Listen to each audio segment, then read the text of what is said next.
નમસ્કાર વિદ્યાર્થી મિત્રો, હું છું ભૂપેન્દ્ર ભગત અને સ્વાગત કરું છું તમારું ધ ક્રિપ્ટન એકેડમી ચેનલની ઉપર. તો વિદ્યાર્થી મિત્રો, આજથી આપણે થર્મોડાયનેમિક્સ એનું સ્વાધ્યાય બાળકો આપણે શરૂ કરશું. ઓકે, તો બાળકો શરૂ કરીએ. પહેલો દાખલો આપણે જોઈએ શું કહે છે. ઓકે, લિસન બાળકો. 1 મિનિટની અંદર 3 લીટરના દરથી પસાર થતા પાણીને બાળકો ઠીક છે. એકચ્યુઅલી એક ગેસ ગીઝર છે. આ ગેસ ગીઝરની અંદર બાળકો એ કહે છે ઓકે ફર્સ્ટ બાળકો એણે છે ને કદ ભાગ્યા સમય આપ્યું છે. ખરેખર બરાબર શું આપ્યું છે? કદ ભાગ્યા સમય, હે ને? એટલે એકમ સમયમાં પસાર થતા પ્રવાહીનું કદ બાળકો કદાચ ખબર હોય તો એને કદ ફ્લક્સ તરીકે પણ ઓળખવામાં આવે છે. કદ ફ્લક્સ. ઓકે, અને બાળકો એને કદ ફ્લક્સ આપણને કહી દીધું છે એ છે 3 લીટર પ્રતિ મિનિટ. 1 મિનિટની અંદર 3 લીટર પાણી ગરમ કરવાનું છે. ઓકે, તો બાળકો એ માટે એ એમ કહે છે કે પાણીનું ટેમ્પરેચર છે 27 ડિગ્રી સેલ્સિયસ. રૂમ ટેમ્પરેચરથી તેને 77 ડિગ્રી સેલ્સિયસ એટલે કે 50 ડિગ્રી સેલ્સિયસનો તમારે વધારો કરવાનો છે. ખ્યાલ આવી ગયો? 50 ડિગ્રી સેલ્સિયસ જેટલો તમારે વધારો કરવાનો છે. બીજી વસ્તુ એણે કીધી છે કે ગેસ દ્વારા આપણને કેટલી ઉષ્મા મળે છે. તો બાળકો એણે એ વસ્તુ કીધી છે, સ્પષ્ટતા કરી છે 4 × 10⁴ આટલા જૂલ ઉષ્મા મળે છે પ્રતિ 1 ગ્રામ ગેસમાંથી. 1 ગ્રામ ગેસમાંથી આટલી ઉષ્મા મળે છે. તો ગેસના વપરાવાનો દર શું હશે? બરાબર, એટલે કહેવાનો મતલબ એમ કે પ્રત્યેક મિનિટે કેટલા ગ્રામ ગેસ વપરાશે. ચાલો દાખલાની શરૂઆત કરી. બાળકો સૌથી પહેલાં એક કામ કરો, આ જે 3 લીટર જે પાણી આપ્યું છે ને એનું દળ નક્કી કરો. બરાબર, તમારી પાસે જે 3 લીટર પાણી છે એ 3 લીટર પાણીનું બાળકો દળ નક્કી કરો. ઓકે, તો ઘનતા પરથી મળી જશે દળ બરાબર ઘનતા ગુણ્યા કદ. પાણીની ઘનતા 1000 kg/m3 ખબર હશે. અને જ્યાં સુધી વાત કદની છે 3 લીટર. હવે લીટર બેટા કદ નહીં મૂકી શકાશે કારણ કે અહીંયા કદ મીટર ક્યુબની અંદર છે. તો 1 લીટરના મીટર ક્યુબ તમને ખબર હોવી જોઈએ. 1 લીટર એટલે 10⁻³ સેન્ટીમીટર ક્યુબ અથવા તો 10⁻³ મીટર ક્યુબ. આ યાદ રાખો. તો બેટા અહીંયા લીટરની જગ્યાએ હું લખું છું 10⁻³ મીટર ક્યુબ. તો બાળકો મીટર ક્યુબ કેન્સલ, +3 -3 કેન્સલ, એટલે m બરાબર થશે 3 કિલોગ્રામ. સમજાય છે? એટલે પાણીના કેસ માટે, પાણીના કિસ્સામાં 1 લીટર પાણી 1 કિલોગ્રામ બરાબર હોય છે. આ ફક્ત પાણી માટે જ બેટા વેલિડ છે. 1 લીટર પાણી 1 કિલોગ્રામ બરાબર હોય છે. ક્લિયર થયું? ઓકે, હવે બાળકો એક કામ કરો. આ તમારી પાસે જે 3 kg પાણી છે એ 3 kg પાણીના તાપમાનમાં 50 ડિગ્રી સેલ્સિયસ વધારો કરવા માટેની ઉષ્મા નક્કી કરો. બરાબર, ચાલો. તો એ જે ઉષ્મા થશે એ ΔQ mc × ΔT. બરાબર, તો બાળકો આટલું સ્ક્રીનશોટ લઈ લો. ચાલો આવો. હવે બાળકો તમને દળ ખબર પડી ગઈ હશે કે દળ 3 કિલોગ્રામ છે. 1 મિનિટ પહેલાં સીની જરા સમજી લઈએ. સી શું છે? પાણી, હે ને? તો પાણીની વિશિષ્ટ ઉષ્મા છે. બાળકો પાણીની વિશિષ્ટ ઉષ્મા છે 1 કેલરી/g/C. હવે મૂકો જોઈએ. Therefore delta Q = પાણીનું દળ 3 kg, પણ બેટા kg નહીં મૂકી શકાશે, તમારે ગ્રામ મૂકવા પડશે કારણ કે અહીંયા વિશિષ્ટ ઉષ્મામાં દળ ગ્રામમાં છે. 1 કેલરી પર ગ્રામ અંશ સેલ્સિયસ ઇન્ટુ તાપમાનમાં થતો વધારો 50 ડિગ્રી સેલ્સિયસ. તો બધા ડિગ્રી સેલ્સિયસ કેન્સલ, ગ્રામ કેન્સલ, એટલે આ થશે 150 ગુણ્યા 10³ કેલરી. ઓકે, આ આપણને ઉષ્મા મળી. બીજી એક વસ્તુ, આ કેલરીને તમારે જૂલમાં કન્વર્ટ કરવું પડશે. કરી નાખો પછી તમને સમજાવું. 1 કેલરી બરાબર 4.2 joule. Okay, therefore delta Q equal to 150 into 4.2 into 10⁻³ joule. આ જે પણ આવે એને નામ આપો સમીકરણ નંબર 2. જો બાળકો, ના હવે છે ને બેટા, એણે એવું કહ્યું હતું, તમને લોકોને ખ્યાલ હોય તો, એણે એવું કહ્યું હતું કે કેટલી ઉષ્મા મળે છે ગેસમાંથી. તો બાળકો એને કીધું હતું આપણે ગેસમાંથી 4 into 10⁻⁴ જૂલ પ્રતિ ગ્રામ. 1 ગ્રામમાંથી તેને આટલી ઉષ્મા મળે છે. તો બાળકો, હવે આપણે ગેસ શોધવો છે ને, આટલા જૂલ ઉષ્મા મેળવવા માટે કેટલો ગેસ જોઈએ? તો ગેસને પેલી બાજુ રાખો, ઉષ્માને આ તરફ રાખો. ઉષ્મા આ બાજુ ગેસ લખીએ, ઉષ્મા જૂલમાં લખજો અને ગેસ ગ્રામમાં લખજો. ઉષ્મા કેટલી? તો ઉષ્મા 4 into 10⁻⁴. બરાબર? ત્યારે ગેસ વપરાય છે 1 ગ્રામ. આપણને ઉષ્મા જોઈએ છે 3 લીટર પાણી ગરમ કરવા માટે 4.2 into 10⁻⁴. તો એના માટે કેટલું? તો એ જે દળ આવશે એ આવશે 150 into 4.2 into 10⁻³ divided by 4 into 10⁻⁴. Okay, આટલા ગ્રામ. ઓકે, ફાઇનલી બેટા ઓર એક વસ્તુ યાદ રાખજો, તમારે દર 1 મિનિટે 3 લીટર પાણી જોઈએ છે, તો દર 1 મિનિટે આટલા ગ્રામ ગેસ વપરાશે. દર મિનિટે. હા, તમે જવાબ લખજો પદ્ધતિસર. બરાબર કે દર મિનિટે, હે ને, આટલો ગેસ વાપરવો પડશે. તો આ પહેલો પ્રશ્ન દીકરા પૂરો થયો. સ્ક્રીનશોટ આનો લઈ લેજો. ઓકે, આખો દાખલો બેટા બરાબર ફરીથી સમજી લો. પહેલાં મેં શું કર્યું, ફર્સ્ટ સ્ટેપની અંદર જે 3 લીટર હતું એના દળ મેં કન્વર્ટ કર્યા 3 કિલોગ્રામ. બરાબર? પછી બાળકો બીજા સ્ટેપમાં શું કર્યું, આ જે 3 કિલોગ્રામ પાણી છે એ પાણીને ગરમ કરવા માટેની આપણે ઉષ્મા શોધી કાઢી, જે પહેલાં કેલરીમાં આવી, પછી આપણે તેને જૂલમાં કન્વર્ટ કરી રાખ્યું. સ્ટેપ નંબર 3ની અંદર શું કર્યું, સ્ટેપ નંબર 3ની અંદર બરાબર આપણે પેલો સંબંધ લીધો ઉષ્મા અને દળનો, કે ભાઈ આટલી ઉષ્મા માટે 1 ગ્રામ, તો આ ઉષ્મા માટે કેટલા ગ્રામ. તો આ એના સ્ટેપ છે, યાદ રાખજો. ઓકે, એ જે ખરી એ પ્રક્રિયા અચળ દબાણ પ્રક્રિયા છે. ઓકે, અને નાઇટ્રોજન વાયુ છે એનું દળ આપેલું છે 2 into 10⁻⁻² કિલોગ્રામ. ઓકે, અને તાપમાનમાં વધારો, આના તાપમાનમાં બાળકો તમારે વધારો કરવાનો છે 45 ડિગ્રી સેલ્સિયસ સુધી. તો એ માટે તમારે કેટલી ઉષ્મા આપવી પડશે? ઓકે, આવો કંઈક પ્રશ્ન બાળકો આપણને પૂછ્યો છે. ઓકે, નાઉ સી, એકદમ ડેમ ઇઝી દાખલો છે બાળકો. ઉષ્મા મેળવવાની છે, સૂત્ર વાપરો, mu CP into delta T. બાળકો સીપી એટલા માટે લીધું છે, અચળ દબાણ પ્રક્રિયા છે એટલા માટે. બરાબર? અચળ દબાણ મોલર વિશિષ્ટ ઉષ્મા. તો પહેલાં બેટા 2 જ સ્ટેપ કરવાના છે. એક મોલ સંખ્યા કાઢો, બીજું સીપી કાઢો, એટલે દાખલો પૂરો. બરાબર? પહેલાં મોલ સંખ્યા કાઢી, એટલે કે ઓકે, વાયુની મોલ સંખ્યા કેટલી હશે?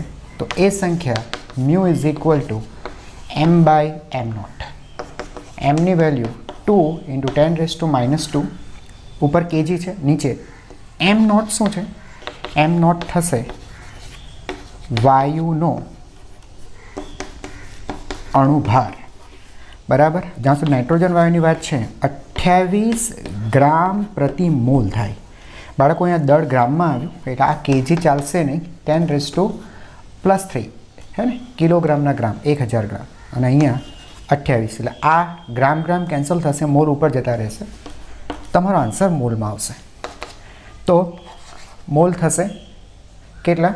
આ +3 એટલે 10 એટલે 20, 20ના છેદમાં 28, 4 કાઢી નાખીએ, 4 × 5 = 20 અને 4 × 7 = 28, 4/7 મોલ. બરાબર, એટલે આ તમને મ્યુ મળી ગયું. હવે સીપી કાઢો. સીપી અચળ દબાણે મોલર વિશિષ્ટ ઉષ્મા. બાળકો ખબર હોય તો F/2 + 1 × R. ઓકે, F શું છે? F છે વાયુના અણુના મુક્તતાના અંશો છે. તો બાળકો મુક્તતાના અંશો કેટલા થશે? નાઇટ્રોજન વાયુ છે ને, હે, એટલે આ કહે છે કે તે દ્વિપરમાણુક વાયુ છે. હે ને બાળકો, દ્વિપરમાણુક વાયુ છે. હવે દ્વિપરમાણુક વાયુ હોય ને બેટા, તો 3 વસ્તુ હોઈ શકે: રેખીય ગતિ, ચાક ગતિ અને દોલન ગતિ. રેખીય ગતિ, ચાક ગતિ અને દોલન માટેની ગતિ. રેખીય ગતિના 3, ચાક ગતિના 2 અને દોલન માટેના 2, એટલે એમ તો 7 થાય. પણ બાળકો તમારે છે ને દોલન કન્સિડર નથી કરવાનું, આ 2 કન્સિડર કરવાના છે 5. આ એટલા માટે નથી લેવાના, એને બેટા છે ને મેન્શન નથી કર્યું, રિજિડ રોટેટર માનવાનું આપણે એને. આ વસ્તુ કદાચ ખબર હશે તમને, રિજિડ રોટેટર આ રીતે માનવાનું છે. એટલે રોટેટર તો છે, ચાક ગતિ કરશે, પણ રિજિડ છે, દોલન નથી કરતો, એટલે 5 જ લેવાના. ઓકે, તો બાળકો આટલું લખી લો અથવા સ્ક્રીનશોટ લઈ લો, હે ને? તો પડી બરાબર. તો સીપી કેટલો થશે? ધેરફોર સીપી = F ની જગ્યાએ 5/2 + 1 × R. તો આ થશે 7/2 times R. That is CP. Equation number 2. હવે 1 અને 2 ની વેલ્યુ ઉષ્મામાં મૂકી દો. તો બાળકો જરૂરી ઉષ્મા કેટલી હશે? તો ΔQ = μ × Cp × ΔT. સમીકરણ 1 અને 2 નો ઉપયોગ કરો. મોલ સંખ્યા કેટલી હતી બેટા? 5/7 હે ઇન્ટુ 7/2 ટાઈમ્સ R, અને વધારો આપણે કરવાનો હતો 45 ડિગ્રી સેલ્સિયસ. રાઈટ. હવે બેટા R શું છે? R એની વેલ્યુ છે 8.31, બરાબર. સાર્વત્રિક વાયુ અચળાંક જેને કહીએ છીએ, જૂલ પ્રતિ મોલ કેલ્વિન. હવે એક લોચા થશે, આની અંદર તાપમાન કેલ્વિન માપેલું છે અને આ સેલ્સિયસ છે. ઓકે, પેલી બાજુનું કાઢી નાખું છું.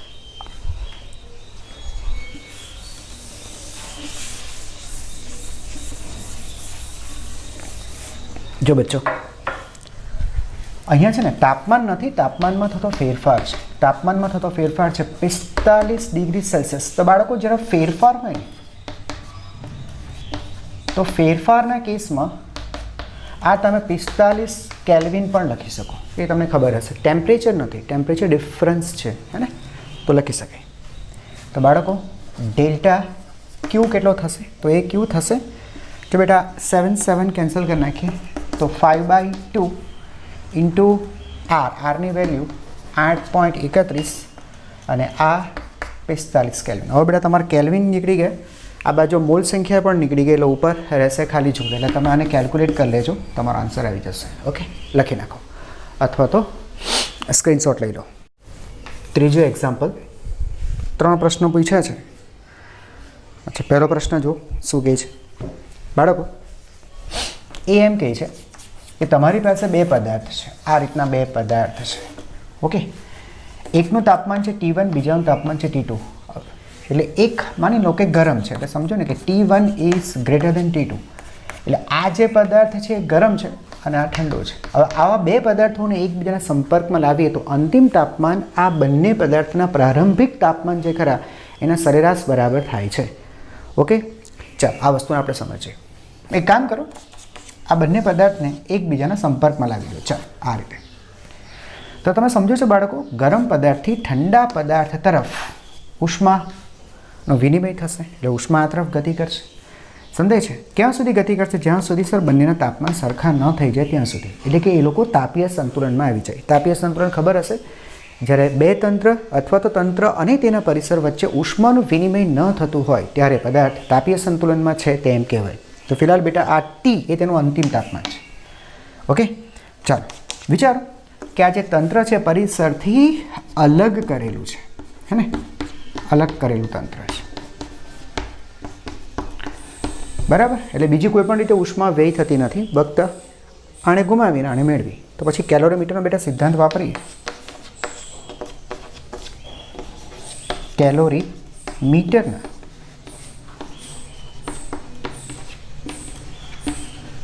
સિદ્ધાંત મુજબ ડેલ્ટા ક્યુ એટલે કહેવાનો મતલબ ગુમાવેલી ઉષ્માનું મૂલ્ય, ગુમાવેલી ઉષ્મા એ પદાર્થે મેળવેલી ઉષ્મા બરાબર થશે. કોઈ એક પદાર્થ ઉષ્મા ગુમાવે છે તો બીજો મેળવે છે. ઉષ્માનું સૂત્ર શું બાળકો? Q is equal two M into C into delta T. ચાલો માની લો પહેલા પદાર્થનું દળ M1 છે, બીજાનું દળ M2 છે. તો બાળકો લખી શકાશે M1 C1 delta T1 is equal two M2 C2 delta T2. આ રીતે લખી શકાશે. ઓકે, હવે એક કામ કરો બાળકો. અચ્છા, એક વસ્તુ બીજું, અહીંયા માઇનસ એટલા માટે લીધેલી છે ગુમાવેલી ઉષ્મા છે એટલા માટે, એટલે આ ઘટે છે અને પહેલાં મેળવેલી છે એટલે વધે છે તો પ્લસ, બરાબર. એટલે અહીંયા લખીશું ગુમાવેલી ઉષ્મા. ઓકે બાળકો, તો ગુમાવેલી ઉષ્મા હોવાથી ડેલ્ટા ક્યુ ઘટે છે, બરાબર છે. તેથી વધારાની ઋણ નિશાની મૂકી છે.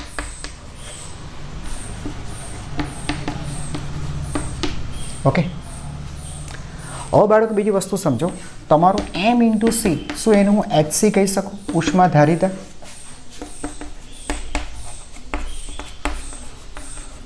હીટ કેપેસિટી, ઉષ્મા ધારિતા તમને ખબર હશે બેટા, વિશિષ્ટ ઉષ્મા C is equal to HC by M. આવું તમે ભણ્યા છો.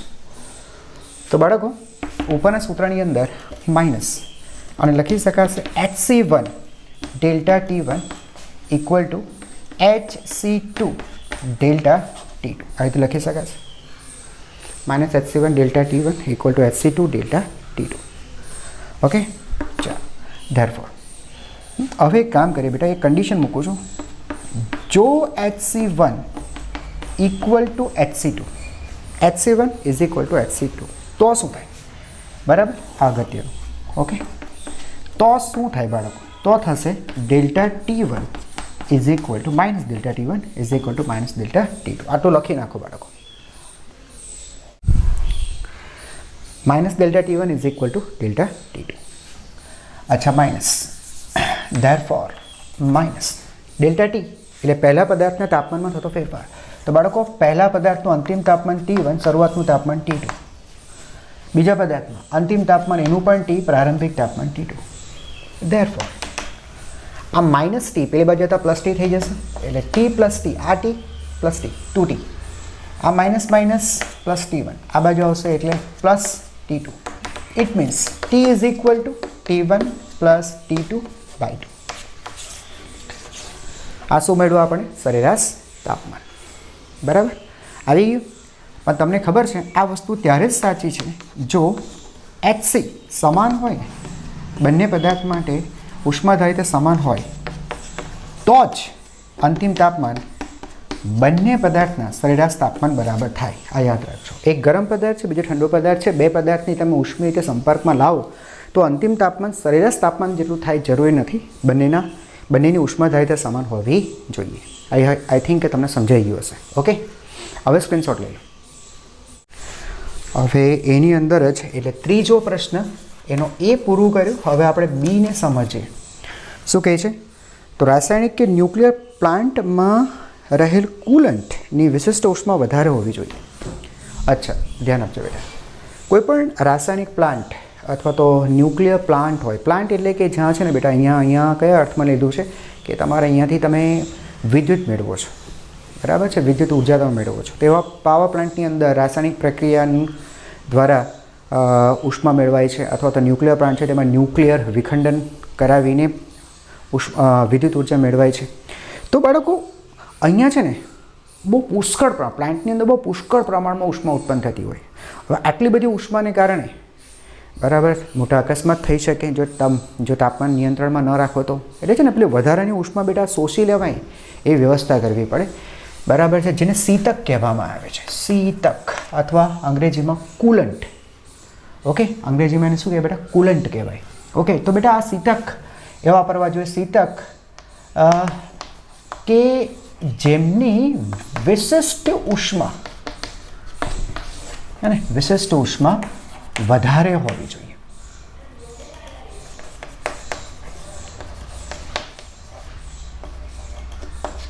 બરાબર, આ સમજાવો.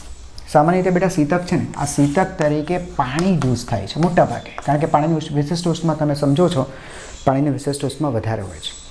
ઓકે, ચાલો હવે એની પાછળનું રીઝન સમજો. જ્યાં સુધી વાત ઉષ્માની છે, delta q is equal to m c into delta t. હવે એક કામ કરો, બે પદાર્થો વિચારો, બે પદાર્થો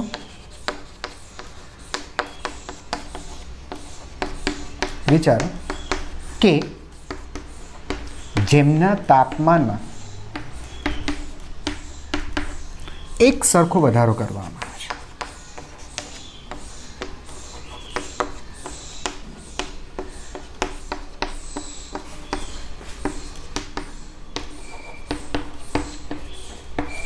તાપમાન બેટા એક સરખો વધારો કરવાનો છે, એટલે ડેલ્ટા ટી છે ને એ ટી સમાન છે. હજુ બાળકો એવું જો થાય તો delta q is equal two, અચ્છા એક કામ કરીએ, આપણે બંને પદાર્થને દળપણ સમાન લઈ લઈએ, M1 ઇક્વલ ટુ M2. તો પછી બાળકો M સમાન છે, ડેલ્ટા ટી સમાન છે, તો લખી શકાય ડેલ્ટા ક્યુ ચલે છે સી, ડેલ્ટા ક્યુ ચલે છે સી.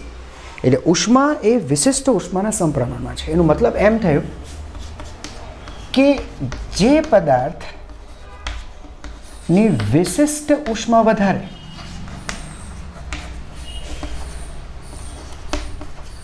બરાબર, જે પદાર્થની વિશિષ્ટ ઉષ્મા વધારે હશે તે પદાર્થ ઉષ્માનું વધુ શોષણ કરી શકશે. જેની વિશિષ્ટ ઉષ્મા વધારે છે તે વધારે શોષણ કરશે. તો એવા પદાર્થ વાપરીએ ને કે બેટા જેની વિશિષ્ટ ઉષ્મા વધારે છે, એટલે ઉષ્માનું વધારે શોષણ કરી શકે, એટલે પ્લાન્ટ અતિશય ગરમ થતાં અટકી શકાશે. પ્લાન્ટને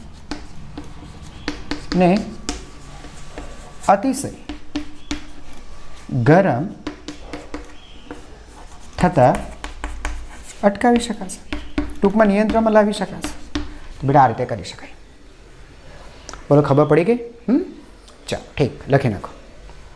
સી જોઈએ, 3C, ત્રીજામાં ત્રીજો જ પ્રશ્ન. કાર ચલાવતી વખતે ટાયરમાં દબાણ વધે છે. એ તો બેટા એકદમ કોમન બાબત છે,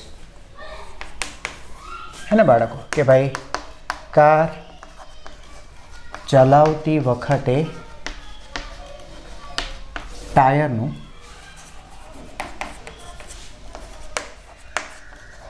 દબાણ વધે છે. એ બેટા સીધી વસ્તુ છે. તમે કાર ચલાવતા હોય, તમે નહીં ચલાવતા ફિલહાલ, ઘર્ષણ, બરાબર છે, રસ્તા અને ટાયર વચ્ચે બેટા ઘર્ષણ હોય ને, રસ્તા અને ટાયરની વચ્ચે બાળકો ઘર્ષણ હશે. ઘર્ષણ થાય એટલે સીધી વસ્તુ છે બેટા, હવા ગરમ થશે, ટાયરની અંદર રહેલી હવા ગરમ થશે, તાપમાન વધશે. ઓકે, ટૂંકમાં ટાયરની હવા ગરમ થશે. હા સર. બીજી વસ્તુ, ટાયરનું કદ તો બેટા નિશ્ચિત જ છે ને, કદ તો અચળ છે. હવે દીકરા કદ અચળ હોય તો ચાર્લ્સનો નિયમ વાપરો તમે.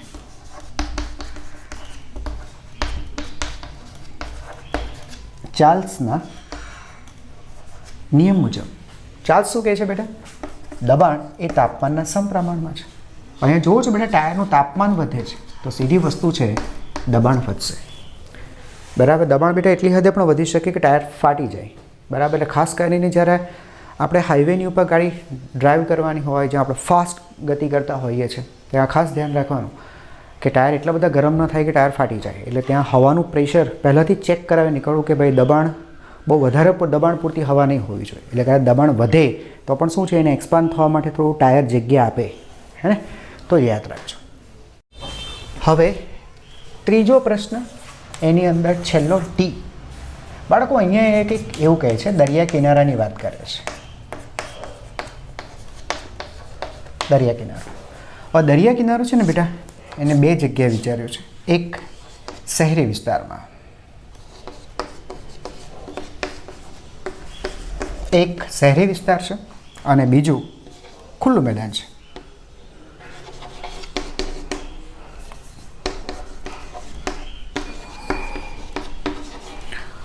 બેટા દરિયો છે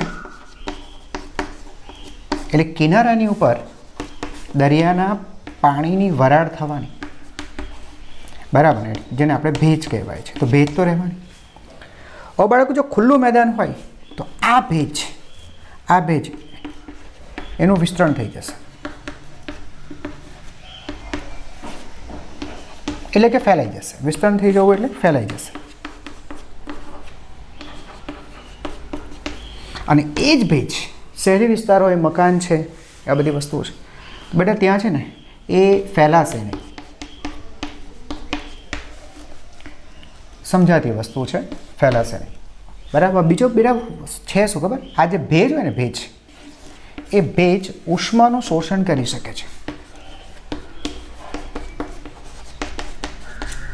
ઉષ્માનું શોષણ કરી શકે છે. તો સર એનો મતલબ એમ થયું કે ભેજ જો ઉષ્માનું શોષણ કરશે તો શહેરી વિસ્તારમાં તો ભેજ છે, તો શહેરી વિસ્તાર બેટા છે ને એ હુંફાળું રહેશે.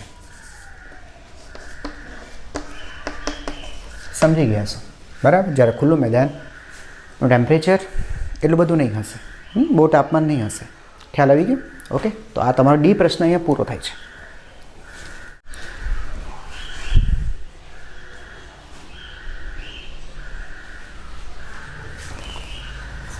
ચોથો પ્રશ્ન બાળકો શું કહે છે? જો એક વાયુને સંતુલિત અવસ્થા એથી સમોષ્મી રીતે સંતુલિત અવસ્થા, એક મિનિટ, સોરી, ચોથો પ્રશ્ન વાંચવાનો હતો.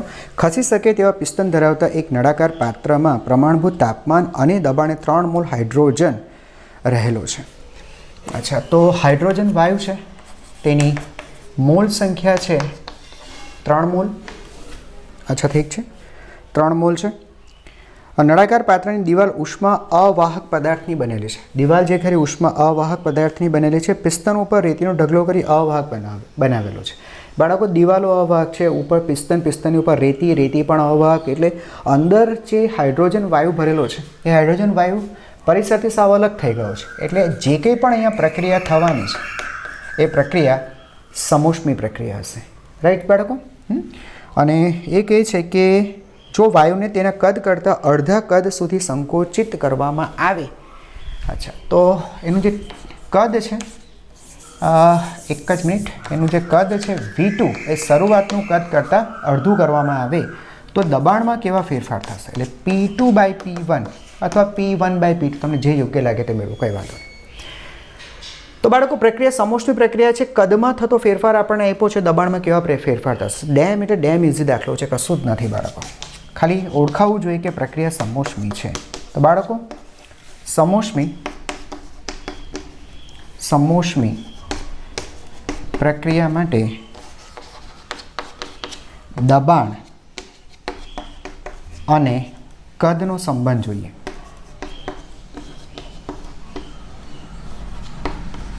દબાણ અને કદનો સંબંધ. તો બાળકો PV⁻γ ઇક્વલ ટુ અચળ. PV⁻γ ઇઝ ઇક્વલ ટુ અચળ. તો બાળકો શું લખી શકાશે? P1V1⁻γ is equal two P2V2⁻γ. હા, તમને ખબર હશે. ઓકે, એક જ મિનિટ, ચાલો કંઈ વાંધો લખીશું તો લખી નાખો. હવે આના પરથી બેટા P2/P1 મેળવી લઈએ. તો P2/P1 is equal two V2/V1, P2/P1, sorry, આ છે V1/V2, P2/P1 V1/V2 hall rays to gamma. સમજાય છે? હવે જ્યાં સુધી આપણને ખબર છે કે V1/V2 શું થશે, તો V1/V2 આ V1 બાય V2 2 થશે, રાઈટ 2. તો P2 by P1 is equal to 2 raise to gamma. બસ આને ઇક્વેશન નંબર 1 આપી દો. હવે બાળકો છે ને ગામા મેળવવાનો પ્રયત્ન કરો કે ગામા કેટલો હશે. એકચ્યુઅલી ગામા છે ને બેટા CP બાય CV થાય, અને CP એટલે F by 2 plus 1 into R, અને આ છે F બાય 2 ઇન્ટુ R, એટલે R નીકળી જશે. ખાલી Fની વેલ્યુ લખો. F મેં તમને આગળ પણ કીધું, F એટલે મુક્તતાના અંશો છે. અહીંયા ફરીથી બાળકો H2 હાઇડ્રોજન અણુ દ્વિપરમાણુક છે.